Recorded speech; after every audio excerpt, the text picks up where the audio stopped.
Hey Facebook friends, this is Nicole. As I promised you, I wanted to give you an update on my highlighting experience this past weekend. As I told some of you last night, I tried pulling my hair through a cap and poking hair out from the holes on the cap, and as I told you from my experience, it just was not an accurate way to highlight my hair. It would poke here and then it would pull from up here. It just didn't make sense at all. So through the last couple weeks I've been looking at tutorials on YouTube trying to find ways to foil or learn techniques to foil my hair and use that technique to highlight, and that was my plan all along. And honestly got to the point where I was not confident in my weaving technique to weave out small sections and then highlight. So I found this tutorial on Clairol's professional website. It's called the Shattered Fringe, where basically you're just highlighting, from cheekbone to cheekbone, just this area, and you don't bother anything back here. You don't upset anything back here. And they're using powder lighteners, 2 different tones. One's a cool color, and one's more of a neutral beige color.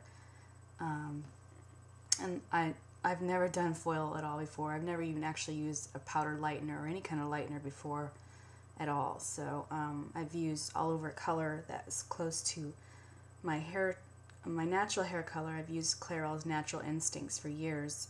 Not so much recently in the last couple years, but I have used that before, which is fine if you're only going a couple shades, darker, or wanting to enhance your current natural hair color. But to lighten it, obviously you need to lift your hair with a lightener, with a cream developer. So look at me, I act like I know what I'm talking about. This is not the final result that I was expecting. I was looking for more of kind of a copper tone, gold tones, and they do have, this particular product does have a gold tone, but it was new, and I didn't want to get a brassy tone, so I didn't want to even try. I guess I probably should have, because I couldn't have done any worse than what I did myself. But so anyway, so the way that and I posted on YouTube in my description the actual website on the Clairol's website, where you can find the tutorial and the instructions if you want to try it out yourself with the same products. I'm not going to even say it right, so I'll let you go on there and find out what products they are. It's like Kaleido Colors or something like that.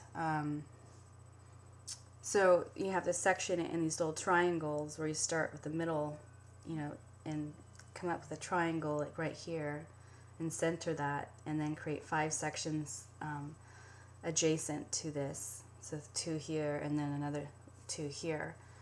And you create slices as opposed to creating a weave of highlights. And it's supposed to create kind of like a translucent color that blends in with your natural hair color, in this case brown. And it creates more of an edgier look, definitely, but still, not completely harsh. And if the color is what it came out a little bit darker, or darker than this, not so blonde, it probably would have been okay. But right now it's pretty light, a lot lighter than I was wanting. These are kind of a yellow gold. Don't want yellow, but that's what I have, yellow gold. And then up here is a cool tone that came out pretty blonde, more of a cool blonde. I don't know if you can see that. So one of the things I figured out after doing this is that you pretty much have to wear your hair like this for this type of color that I customized it for, because you pull it back in a ponytail and it kind of looks like Cruella de Vil, because you got these streaks because you created slices instead of weaving. That's more natural. Which some people go for, but I didn't really want that. Didn't even think about that. So, but this is what I have, and when my mom saw it, she freaked out. She's like, "What'd you do? My baby's hair, so beautiful, what'd you do? And I said, don't worry about it. Once I blow dry it, it will look completely different. Not really, but this is what it looks like. So, you know, it's okay, but I don't know at this point if I'm going to get it color corrected or not. But I think I'm just going to leave it for a couple days and see what happens with it, if I like it more or not. But, you know, I just was tired of spending $150 to get my hair highlighted when I could probably do it myself, but it's just going to take practice. And I just think it's really fun to just try new things and try doing it yourself. But, you know, sometimes it requires you to fail at that in order to get the result that you want in the future. But I think it's possible. You just have to kind of get educated and, you know, kind of ask people questions that are in the industry possibly, and go from there. But so that is the look. And again, you can go to that website I posted on YouTube in the description section to look at the tutorial. All right, you guys, email me if you have any questions, and thanks for watching this, and thanks for your support. Appreciate it. All right, bye.